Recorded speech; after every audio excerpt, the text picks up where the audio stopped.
তোমার যে কসমেটিক গুলো আনতে বলছিলাম ওইগুলা কি আনছো না বাসায় খাইছো?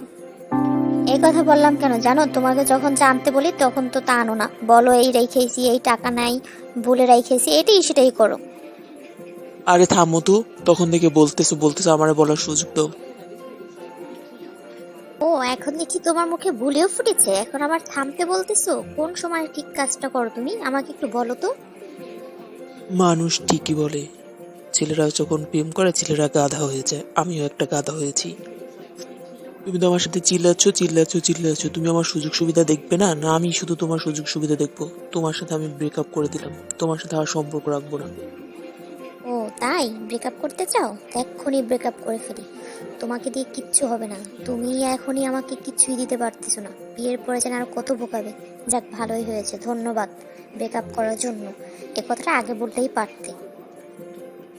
ঠিকই বলেছ, এই কথাটা অনেক আগেই বলা দরকার ছিল, তাহলে আজকে এই দিনটার জন্য অপেক্ষা করতে হতো না। আচ্ছা, গুড বাই। আচ্ছা আমিও দেখি কে আগে কাকে ফেসবুকে নক করে, আজকে সারাক্ষণ মেসেজ পাঠায়, আমিও দেখবো তুমি কতদিন আমার সাথে এইভাবে থাকতে পারো। তারপরে হচ্ছে কথা, মনে রেখো। তুমি নিশ্চিন্তে থাকতে পারো, আর কখনোই মেসেজ পাঠাবো না তোমাকে, মনে রেখো।